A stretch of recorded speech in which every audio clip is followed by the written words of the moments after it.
सध्या थंडी वाढली आहे आणि यामुळे अनेकांना मायग्रेनचा त्रास सुरू झालाय। तुम्हाला देखील अचानकपणे प्रचंड डोकेदुखी जाणवत असेल तर असं नेमकं का होतंय आणि हे सगळं समजून घेण्यासाठी आणि याची तीव्रता कमी करण्यासाठी नेमकं काय करता येईल हे जाणून घेण्यासाठी हा व्हिडिओ शेवटपर्यंत बघा। सध्या राज्यभरामध्ये थंड गरम असं काहीसं वातावरण आहे। कधी ऊन तर कधी सावलीचा खेळ सुरू आहे आणि या सगळ्याचा त्रास अनेकांना व्हायला सुरुवात झाली आहे।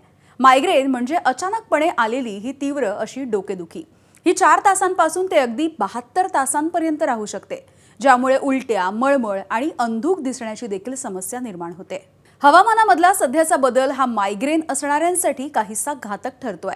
यामध्ये तीव्र असा प्रकाश, मोठा आवाज, उग्र वास, कमी झोप, ताणतणाव, उपाशी राहणं किंवा पाणी कमी पिणं अशा अनेक गोष्टींमुळे हा मायग्रेनचा त्रास उफाळून येतो।